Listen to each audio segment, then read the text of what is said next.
몸과 육신까지도 새 힘을 얻는 시간 될 수 있도록 우리 주님 도와주시옵소서. 온전히 우리의 눈을 들어 주님께만 집중할 수 있는 예배되게 도우시고, 악한 것들은 틈 못하게 주께서 능력의 장중에 품어주시옵소서. 이 시간 우리 찬양팀을 통하여 하나님의 살아계심을 선포하며 주님의 은혜에 감사하며 찬양을 올려드립니다. 온 성도들 한 마음 한 뜻으로 주님의 성호를 찬양할 때 주님 홀로 영광 받으시고, 이 예배가 주님께 온전히 연락되는 귀하고 복된 시간 될 수 있도록 축복하여 주시옵소서.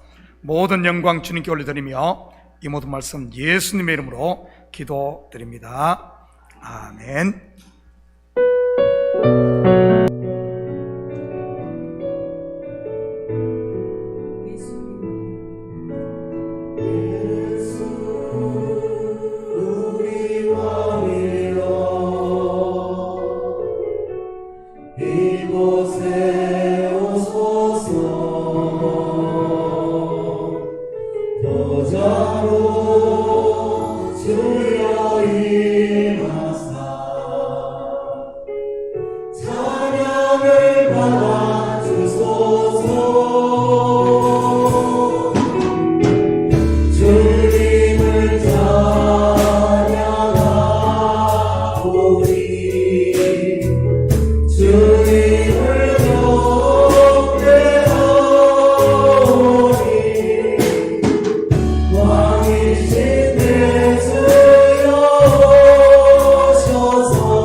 나의 몸은 죄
주의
오늘 이곳에 계신 성령님 우리에게 말씀하시고 우리 가르치소서.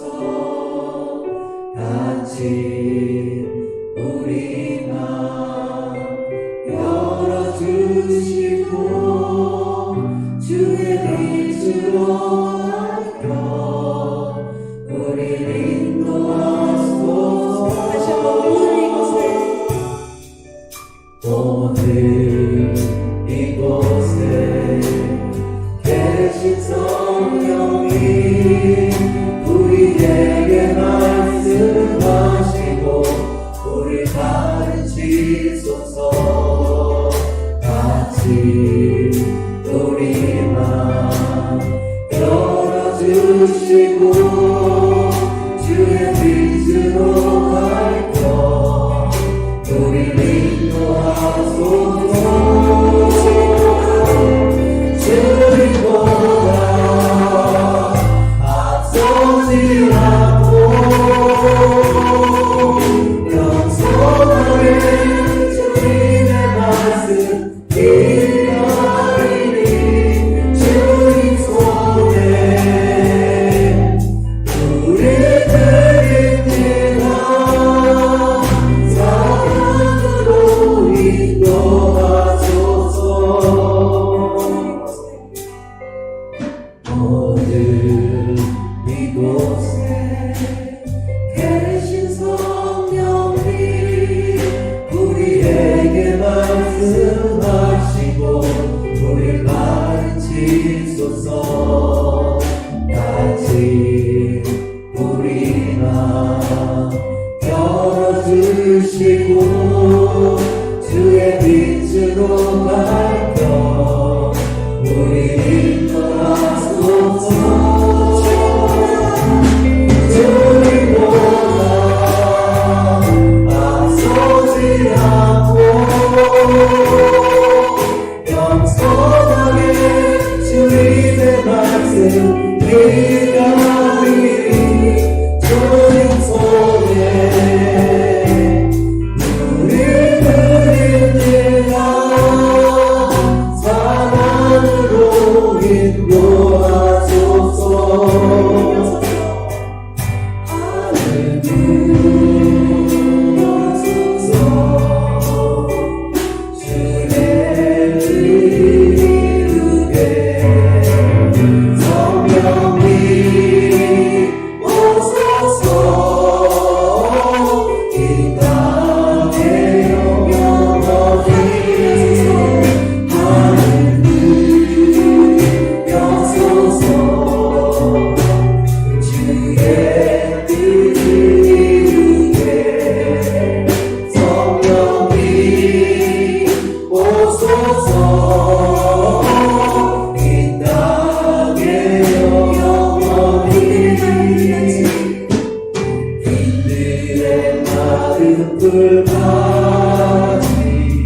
시든 나의 영혼 주님의 허락한 성령 간절히 기다리는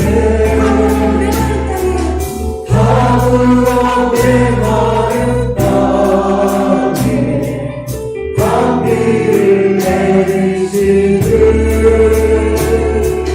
성령의 광비를 부어 새 생명 주옵소서.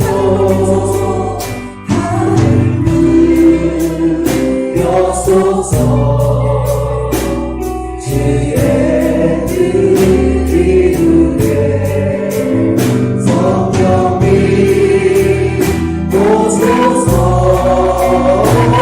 이 땅에 영원히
오늘 예배 시간을 통해서 하나님께서 저희들에게 허락하시고자 하는 귀한 생명의 말씀, 기도의 응답, 은혜의 환경들을 받아 누리기 위해서 다 같이 마음을 모아서 소리내어 기도하시겠습니다. 사랑이 많으신 아버지 하나님, 은혜를 감사합니다.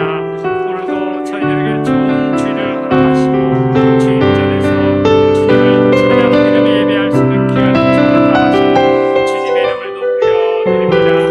할렐루야. 아버지 하나님, 저희들의 삶을 잘하시고 인도하시고 살아있다가 이제 또 주임 전에 남았습니다. 하나님, 이 시간에 저희들의 삶을 주님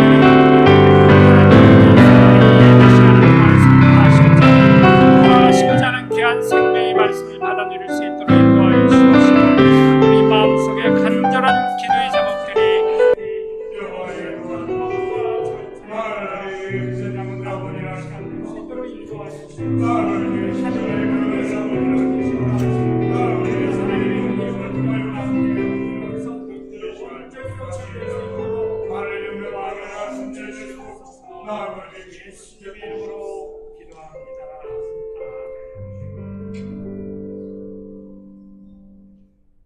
사도신경으로 우리의 신앙을 고백하겠습니다.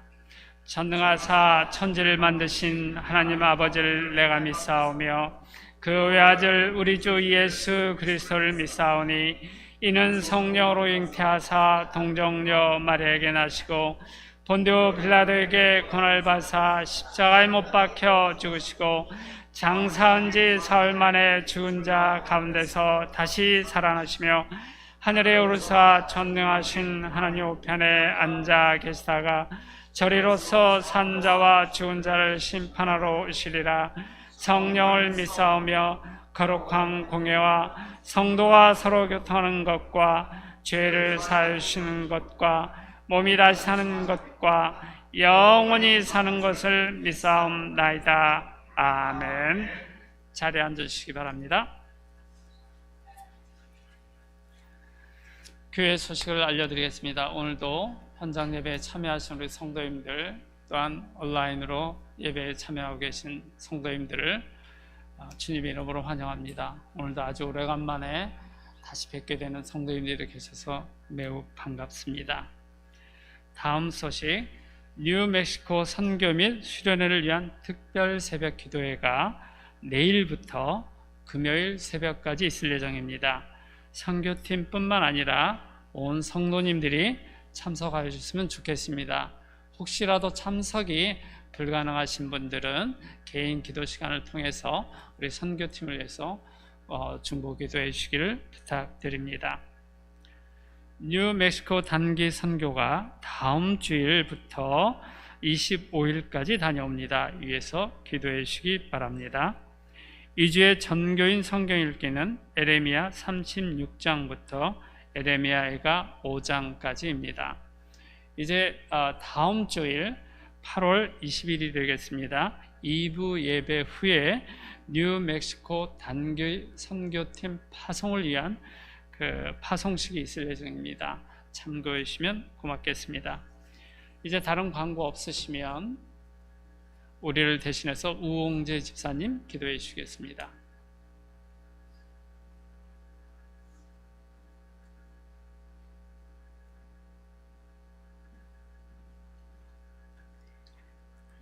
기도하시겠습니다. 경배와 찬양을 받으시기에 합당하신 거룩하신 하나님 아버지 감사합니다. 오늘도 화창한 날씨와 귀한 주일을 우리에게 허락하여 주시옵시고 우리 참교로 모여 모든 성도들이 예배드리게 할 수 있으니 참으로 감사합니다. 오늘 이 시간 우리의 정성된 예배로 드려지게 하시고 우리의 예배를 기쁘게 받아 주시옵소서. 이 예배를 통하여 우리의 심령이 회복되고 우리가 위로받게 하시며 우리의 생활 속에 날마다 감사로 생활할 수 있는 우리 모두 될 수 있도록 인도하여 주시옵소서. 하나님 아버지, 아직도 팬데믹 여파가 한창입니다. 이 모든 것들을 종식시켜 주시옵시며 우리 참교의 모든 성도들 한 사람 한 사람 다 함께 모이게 하시고 함께 예배 드릴 수 있는 복된 시간 될 수 있도록 인도하여 주시옵소서. 하나님 아버지, 새로 계획하고 있는 뉴멕시코 선교와 수련회가 잘 준비해서 잘 다녀올 수 있도록 주님 역사하여 주시옵소서. 하나님의 사랑과 복음을 전달하고 돌아오는 사역을 잘 감당할 수 있도록 인도하여 주시옵소서.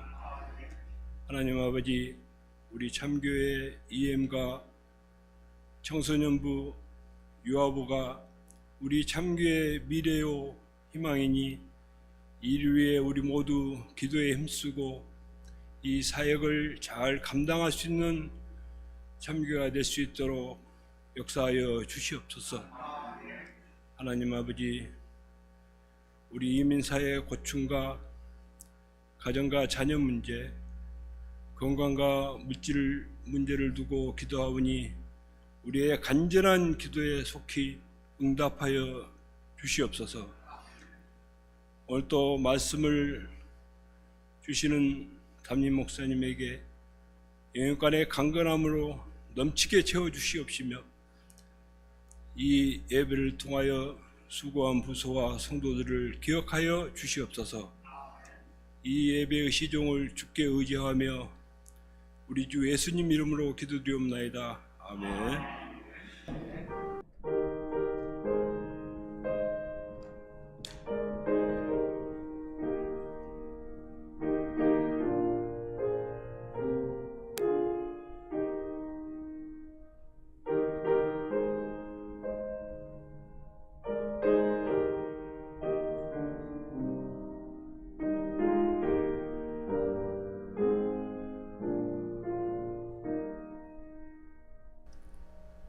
오늘의 성경 말씀을 읽는 시간을 갖도록 하겠습니다. 오늘 본문 말씀은 로마서 2장 17절부터 29절까지 성도님들과 제가 한 절씩 읽도록 하겠습니다. 유대인이라 불리는 내가 율법을 의지하며 하나님을 자랑하며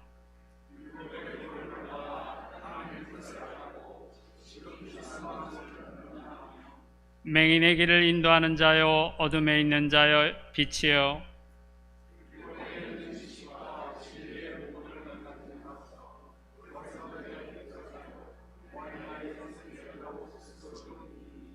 그러면 다른 사람을 가르치는 내가 내 자신은 가르치지 아니하느냐? 도둑질 하지 말라 선포하는 내가 도둑질 하느냐?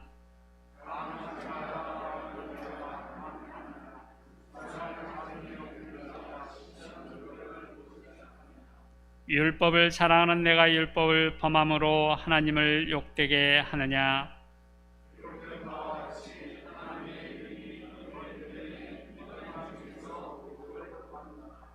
내가 율법을 행하면 할례가 유익하나 만일 율법을 범하면 내 할례는 무할례가 되느니라.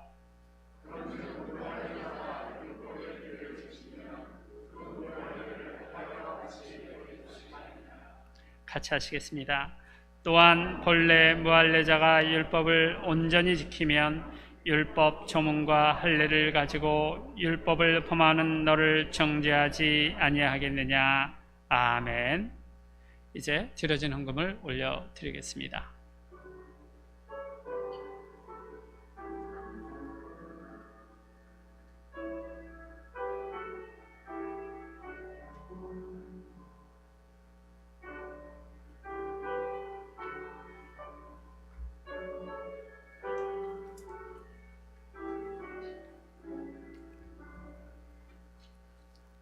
이제 지휘자님의 특성이 있겠습니다.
아멘.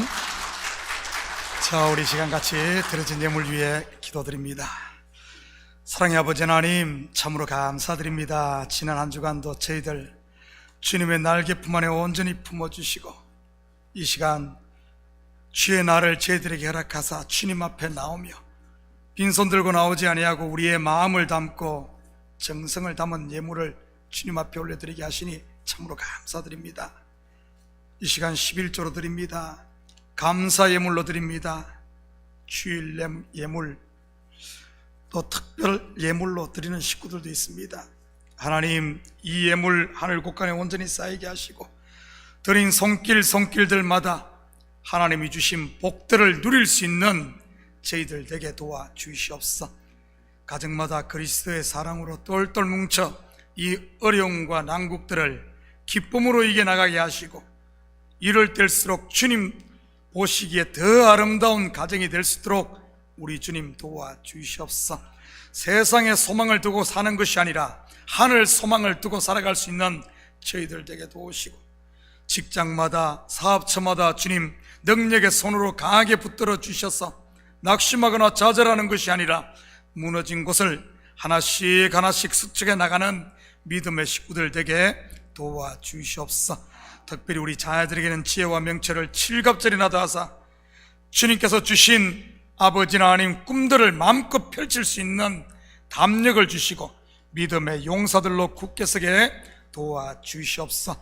예물이 쓰이는 곳곳마다 주의 영광 드러나게 하시고 영혼 구령사업과 선교사역과 구제사에게 온전히 쓰일 줄 믿사오며 이 모든 말씀 예수님의 이름으로 기도드립니다.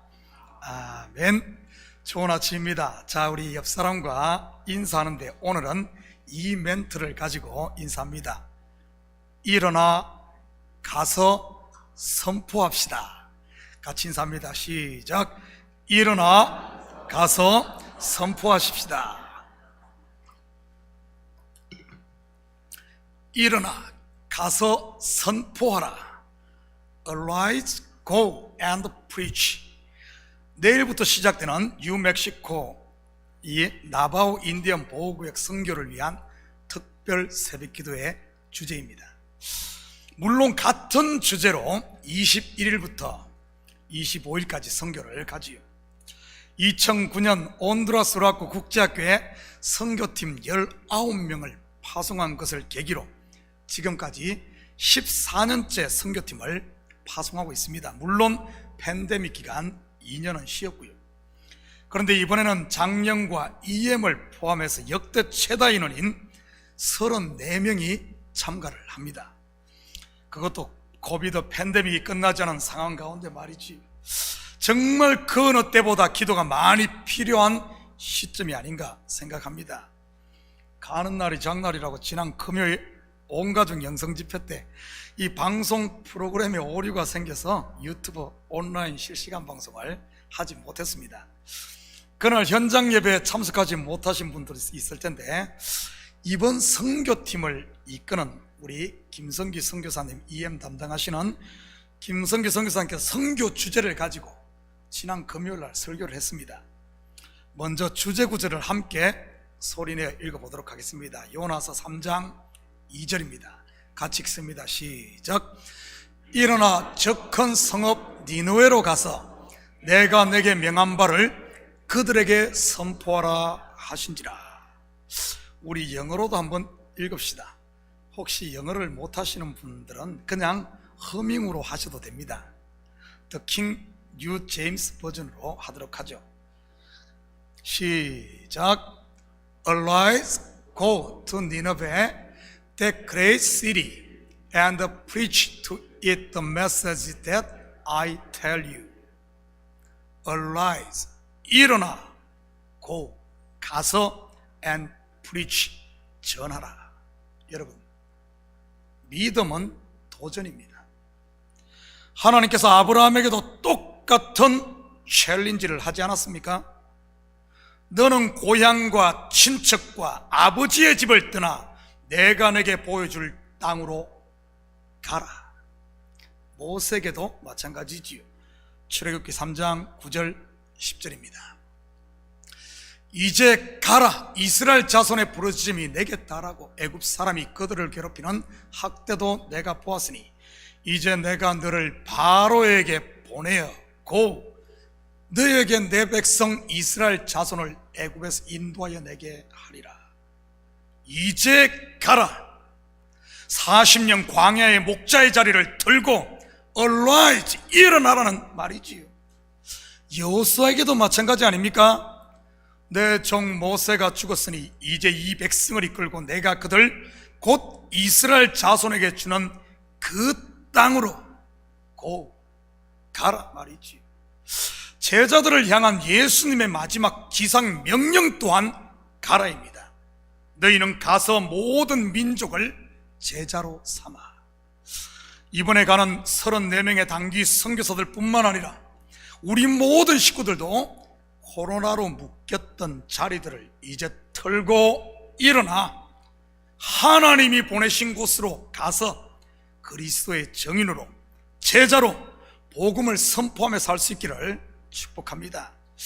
그날 선교사님 설교를 들으면서 번개처럼 제 마음을, 제 가슴을 치며 스쳐간 것이 있습니다.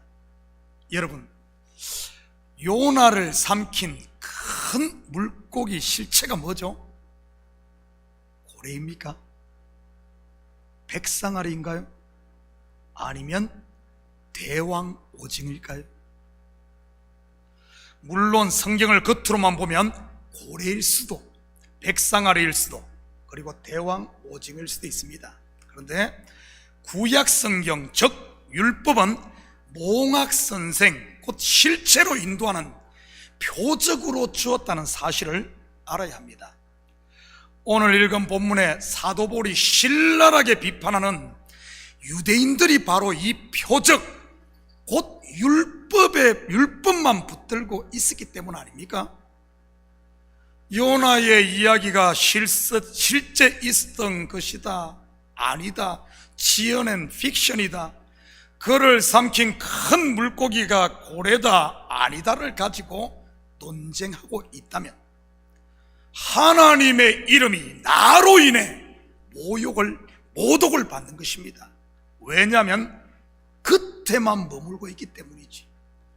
다르게 말하면 율법의 잣대를 가지고 성도들끼리 서로 죄인이다, 의인이다, 이것이 맞다, 틀리다 하면서 서로 정죄하고 싸움질만 하고 있다면 그것은 바로 하나님을 모독하는 것이라는 말이지. 비록 자기는 정의를 외치고 하나님을 위해 순교한다고 우길지 모르지만 말입니다. 내 몸을 불사르게 내어줄지라도 사랑이 없으면, 그 속에 진리를 알지 못하면 하나님의 은혜, 하나님이 주신 은혜가 없으면 내게 아무 유익이 없느니라. 여러분, 서로 옆에 있는 사람을 보며 이렇게 권면 한번 합니다. 하나님 모독하지 맙시다.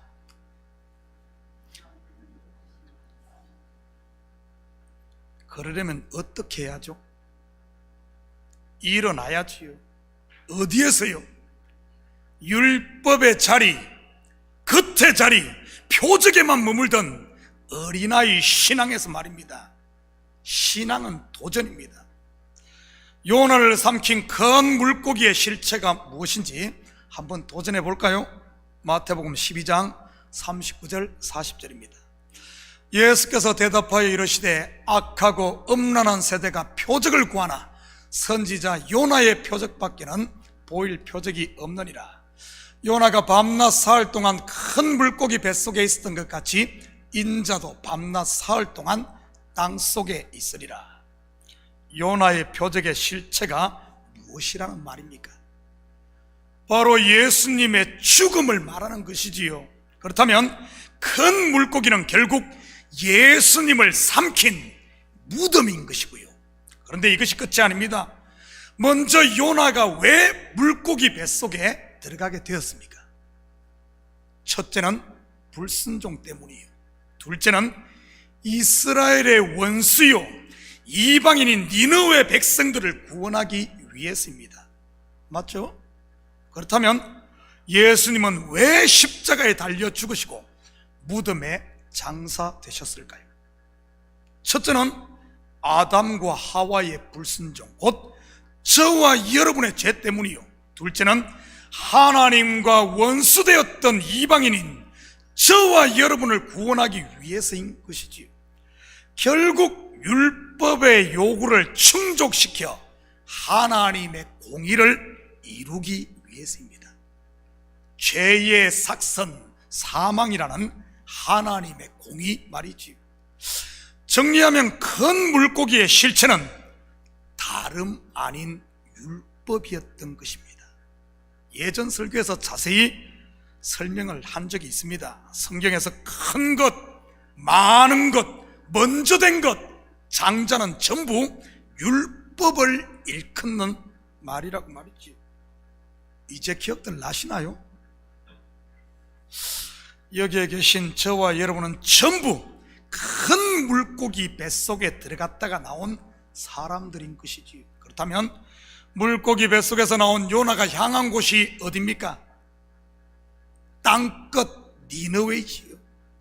성경에서 땅끝은 저 지구 반대편이란 말이 아니라 뭐 예루살렘에 시작해서 뺑 돌아서 예루살렘에 돌아온다는 말이 아니라 바로 원수를 일컫는 말입니다. 그것은 그냥 원수가 아닌 철천지 원수 말이지요. 그게 바로 땅끝입니다. 여러분의 땅끝이 남편인 분 계십니까? 아니면 자식인 분은요? 혹시 여기 있는 목사는 아닙니까? 니느웨로 간 요나가 어떻게 하죠? Arise, go and preach, 전합니다. 그러자 3일 길의 큰 성 니느웨가 하루의 외침으로 와장창 무너지지. 왕으로부터 시작해서 심지어 짐승들까지 금식을 선포하며 회개함으로 말합니다. 큰 물고기 뱃속에서 내가 죽고 다시 살아나자 니느웨 곧 이방인이 살아나는 것이지. 원수가 친구로 바뀌고 둘이 하나됨으로 말입니다. 바로 그리스도 안에서 하나됨, 이것이 바로 하나님 나라입니다. 이번 선교팀에게 그리고 저와 여러분에게 서로 간에 있는 담이 허물어져 하나됨의 역사가 있기를 축복합니다. 오늘 본문 25절입니다. 네가 율법을 행하면 할례가 유익하나 만일 율법을 범하면 내 할례는 무할례가 되느니라. 먼저 바울은 유대인들이 붙들고 있던 그들의 세 가지 자랑을 사정없이 무너뜨립니다. 그게 뭐죠? 유대인들이 자랑하고 생명처럼 붙들고 있던 세 가지 말이지요. 첫째는 아브라함의 자손이라는 선민의식, 둘째는 율법, 그리고 세 번째가 언약 백성의 정표인 할례입니다. 그렇다면 왜 이 세 가지를 사도 바울이 박살을 내버리는 것일까요? 그것은 바로 그들이 지금 거기에 주저앉아 있기 때문입니다. 성전 미문에 앉은 안전뱅이처럼 말이지.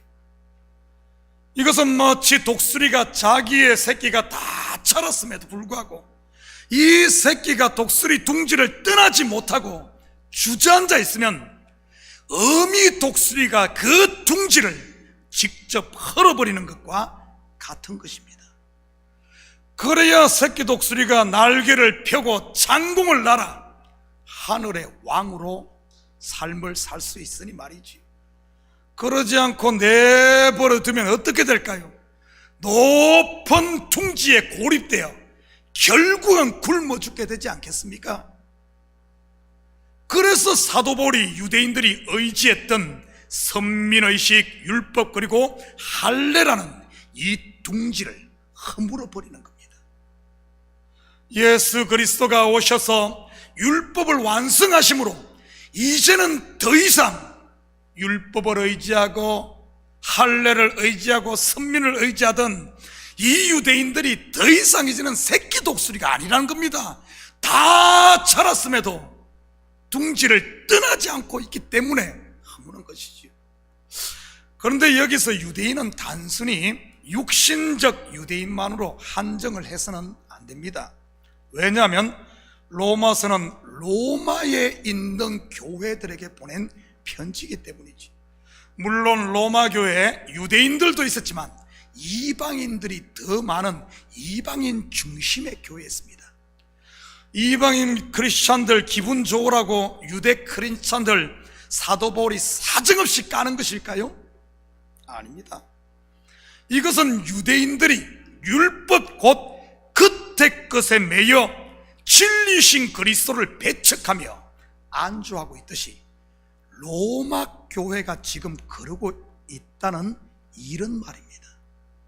로마 교회만 그랬을까요? 아닙니다. 성경을 보면 초대교회 전체가 다 그러고 있었던 겁니다. 고린도 교회와 갈라디아 교회 그리고 데살로니가 교회를 포함해 아시아에 있는 모든 교회들이 전부 그러고 있는 겁니다. 그러고 있는 거예요. 그래서 바울이 갈라디아 교회를 향해 너희가 성령으로 시작을 했다가 율법으로 마치겠느냐고 호통을 쳤던 것 아니겠습니까? 바울이 로마서를 쓴 이유도 바로 여기에 있었던 것이고요. 복음이 이미 전해지고 들어간 로마 교회에 다시 복음을 전하기 위해서 말입니다. 이 다시 전하는 복음은 다름 아닌 은혜의 복음을 말합니다. 그래서 로마서에서 가장 심도 있게 다루는 주제가 바로 율법에서 난 의를 박살내버리고 그리스도의 의, 바로 은혜를 강조하는 것 아니겠어요?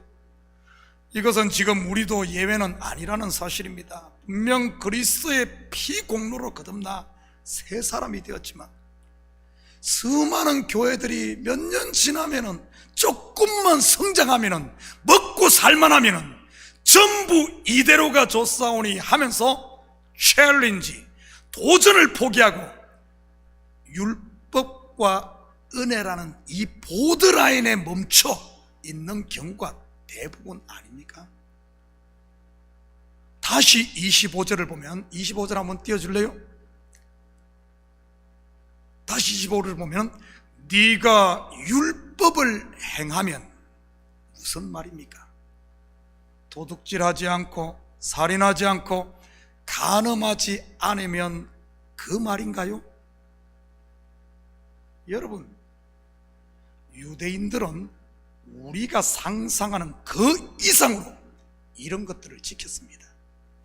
그 중에서도 특히 바리새인들은 말이지, 안식일에는 엘리베이터 버튼도 누르지 않잖아요. 심지어 전쟁 중에 적이 뒤에서 칼을 가지고 쫓아와도 안식일은 뛰지 않습니다. 그러다가 다 죽었지만 말이지. 그만큼 율법을 지키려고 했었던 사람들이 유대인들입니다. 율법을 지키겠다고 자기의 목숨까지도 헌신짝처럼 버리는 유대인들에게 사도 바울이 야, 그것 가지고 안 돼, 율법을 더 지키라고 말하는 것일까요? 율법 조한 613개를 다 지켰는데 그것 가지고 안 돼, 더 지켜, 이 말일까요? 여러분, 머리가 있으면 좀 생각 좀 하시기 바랍니다. 왜 머리 달고 다닙니까? 전부 성경을 이렇게만 보니 결국에는 어떤 줄 압니까? 자꾸 새 층만 늘려가, 새 층만. 그러니 예수님 당시 율법이 613개나 되었던 것 아닙니까? 그렇게 새 층을 늘려서 사람들을 꼼짝달싹도 못하게 얽어매는 게 신앙 좋은 것일까요? 지금 교회들이 그러고 있지 않습니까? 성도들을 눈코 뜰 수 없이 정신 못 차리게 바쁘게 뺑뺑이 돌리는 것이 마치 좋은 교회인 것처럼 말이지. 예배만 해도 그렇지 않습니까? 주일 대예배, 오후 찬양 예배, 저녁 예배, 새벽 예배, 수요 예배, 금요 예배, 구역 예배, 신방 예배, 무슨 예배, 무슨 예배, 헌금 명목만 해도 70개가 넘는다고 하네요. 그렇다면 율법을 행한다는 말의 참된 진의가 무엇일까요? 지난 주일에 말씀드렸었는데 여러분 기억납니까? 머리가 하얗죠. 여러분, 율법을 행한다는 말의 진의는 arise and go입니다. 율법으로 말미암아 내가 죄인임을 깨달았으면 그 자리에 있으면 안 되죠. 어떻게 해야 합니까? arise, 자리를 들고 일어나서 고 천부여 어지없어, 주께로 나와야죠. 주께로. 땅에서 땅으로만 떠돌지 말고 광야에서 광야로만 헤매지 말고 말이지요. 어디로요? 땅에서 짐들을 벗고 하늘로, 광야에서 과감히 요단강으로 들어가서 요단을 건너 가나안으로, 나에게서 나와 주님께로, 그리고 나에게서 나와 너에게로 말이지. 바로 오해에서 이해로, 미움에서 긍휼로, 원수에서 친구로 말입니다. 마태복음 5장 20절입니다. 내가 너희에게 이르노니 너희 의가 서기관과 바리새인보다 더 낫지 못하면 결코 천국에 들어가지 못하리라. 여기서 서기관과 바리새인보다 더 나은 의가 무엇이겠습니까? 10개 율법 지키다 전 사람이 50개 지키는 걸 말할까요? 50개 지키던 사람이 100개 지키는 걸 말할까요? 예배 시간 10분 넣는 사람이 5분 넣는 걸 말할까요? 5분 넣던 사람이 20분 빨리 오는 걸 말할까요? 여러분, 그런 이야기 아닙니다. 세층 늘리는 게 아니란 사실이지요. 이 말은 바로 차원이 다른 의, 이 그리스도의 의가 아니면은 절대 천국 못 들어간다는 그 말입니다. 나에게서 난 율법의 의를 과감히 배설물처럼 버리고 하늘에서 완성하신 바로 하나님의 의를, 그분의 은혜 앞에 그분의 은혜를 덧입는 것을 말합니다. 바로 그냥 주어지는 하나님의 예복 말이지. 이 예복 입는 것이 바로 사도 바울이 말하는 율법을 행하는 것입니다. Arise and go, 주님 앞에 나오는 그 말이죠. 그러면 어떻게 됩니까? 25절 다시 한번 띄워줄래요? 앞쪽으로 한 두 번. 예. 네가 율법을 행하면, 다시 말해 자리를 들고 일어나 그리스도 앞에 서면, 주님을 영접하면 할례가 유익하니. 할례가 유익하니. 할례가 뭐죠? 남자의 생식기 끝을 자르는 의식으로 나는 더 이상 자식을 낳을 수 없는 죽은 자입니다 하는 것이 할례입니다. 아브라함이 99세 때 이 할례를 받지 않습니까? 나는 더 이상 자식을 낳을 수 없는 존재입니다 한다는 말이죠. 그렇다면 그의 아내 사라는 할례를 받았을까요? 받지 않았을까요? 여러분 잘 생각하시기 바랍니다. 사라는 할례를 받았을까요? 받지 않았을까요? 자, 제가 여러분에게 묻겠습니다. 받지 않았다 하시는 분 손들어 보시기 바랍니다. 사라는 할례를 받지 않았다. 아무도 없어요? 그렇다면 받았다는 분 손들어 보시기 바랍니다. 목사님, 여자가 어떻게 할례를 받습니까? 아프리카 같은 곳에는 지금도 여자들이 할례 받는 사람이라는 소식 못 들어봤어요? 여러분, 손들지 않은 분은 뭐죠? 괜히 찍었다가 틀리는 것보다 그냥 블랭크로 놔두는 게 낫다 아닙니까? 아주 손들지 않으신 분 지혜롭습니다. 겉으로만 보면 분명 할례를 받지 않은 게 맞습니다. 그런데 속으로 보면은요, 성경을 겉이 아닌 진리로 속으로 보면은요, 사라 할례 받았습니다. 어떻게 해요? 하나님이 직접 잘라내심으로 말이지. 확인합니다. 창세기 18장 11절입니다. 아브람과 사라는 나이가 많아 늙었고 사라에게는 여성의 생리가 끊어졌는지라. 생리가 끊어졌더라. 여러분, 할례라는 히브리어 브릿 밀라는 끊어지다, 잘라내다, 쪼개다라는 동사 바라에서 온 단어입니다. 언약이라는 단어도 베릿, 곧 쪼개다라는 바라에서 온 말이고요. 모두가 좋아하는 복이라는 단어 바라크 또한 같은 어근 바라에서 왔습니다. 이것은 무엇을 말하는 것일까요? 바로 성도에게 주어지는 복, 곧 바라크는 어떤 존재의 쪼개짐, 잘라짐, 곧 죽음을 통해 온다는 말입니다. 바로 예수 그리스도의 십자가 죽음 말이지.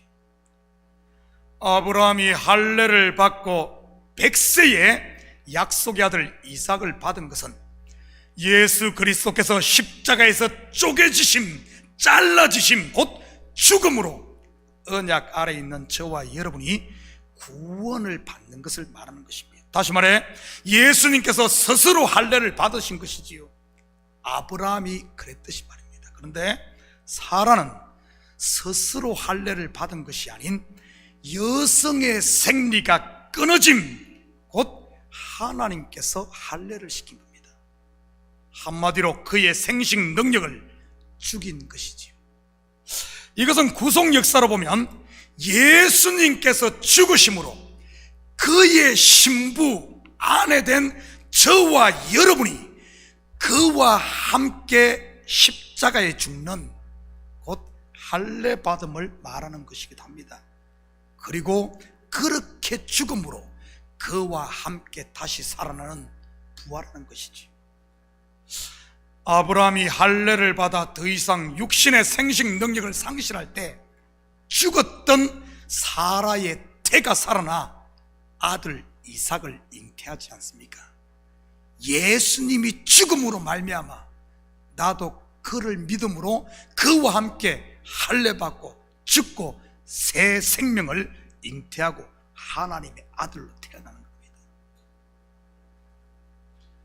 우리 목사님이 그러는데 여자도 할례 받아야 한대. 여러분 또 이렇게 오해하고 돌아다니지 마시고요. 영의 이야기하는 게 영적인 이야기.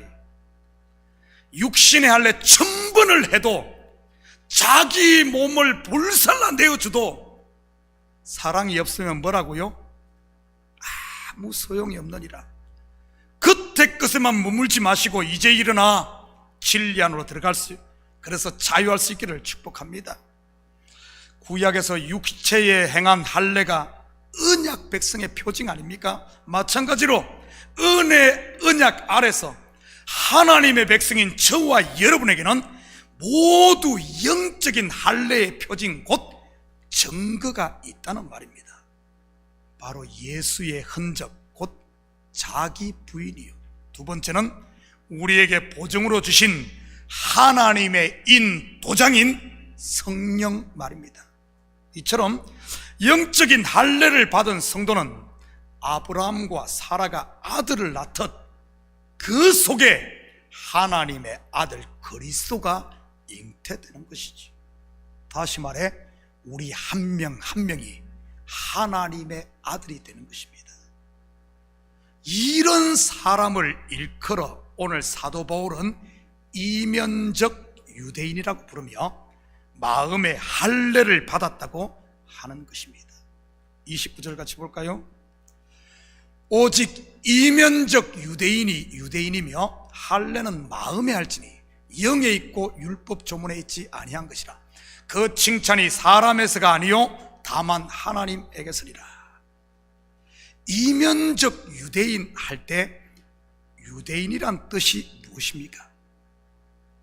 유대인이란 뜻이 뭐죠? 창세기 29장 35절입니다. 그가 또 임신하여 아들을 낳고 이르되 내가 이제는 여호와를 찬송하리로다 하고 이로 말미암아 그가 그의 이름을 유대인 유다라 하였고 그의 출산이 멈췄더라. 유다의 뜻이 뭐죠? 여호와를 찬송하리로다. 바로 찬송입니다. 이사야 48장 18절에서 21절 저와 여러분이 한 절씩 교독합니다. 제가 먼저 읽도록 하겠습니다. 너희는 이전 일을 기억하지 말며 옛날 일을 생각하지 말라.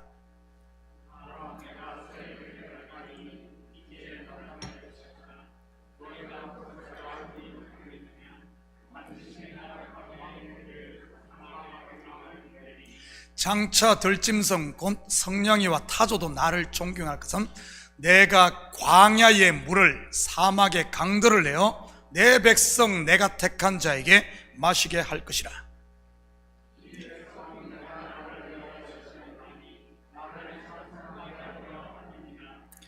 예수와 함께 죽고 그리스도와 함께 산 브릿 밀라, 바로 마음의 할례를 받은 저와 여러분은 베릿 곧 언약 안에 있는 백성으로 바라크, 바로 복받은 백성인 줄 믿습니다.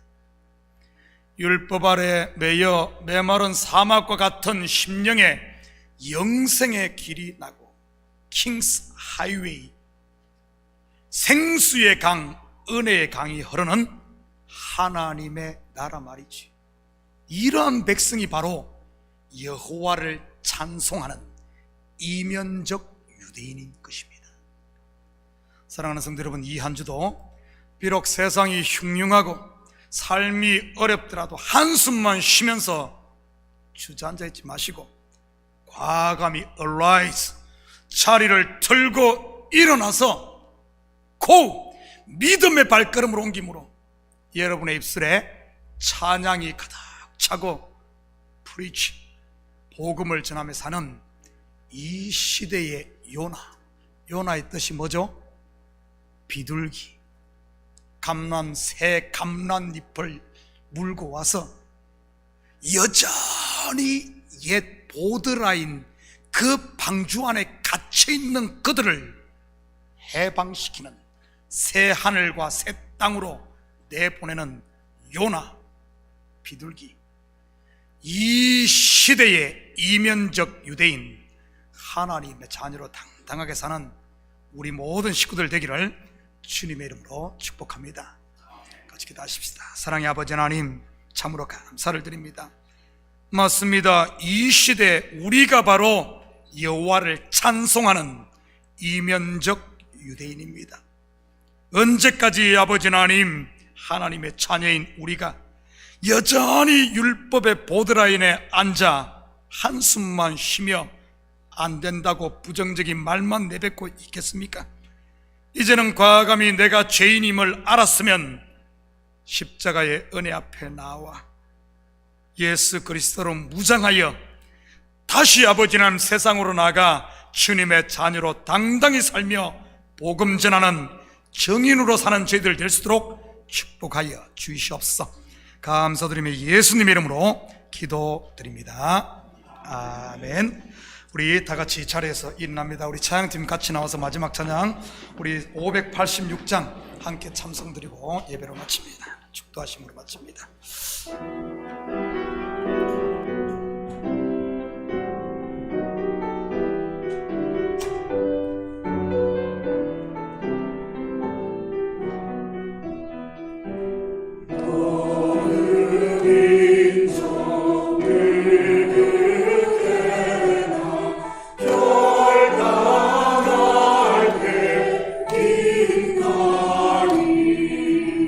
참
주 예수 그리스도의 은혜와 하나님 아버지의 무한하신 사랑하심과 성령님의 감화 감동 충만 역사 위로하심이 이제는 자리를 들고 일어나 믿음의 발걸음을 내디디며 우리의 삶의 현장, 가정, 이 한 주간 만나는 영혼들에게 우리의 입을 열어 소망을 이야기하고 우리의 입술에 찬양이 가득 차 하나님의 살아계심과 우리를 향한 그 사랑을 찬양하며 전하며 외치며 선포하며 살길 원하는 사랑하는 성도들 머리 위에, 저들 가정 위에와 사업 위에, 그리고 고국에 두고 온 부모 형제들 머리 위에 이제로부터 영원토록 함께 계실지어다. 아멘.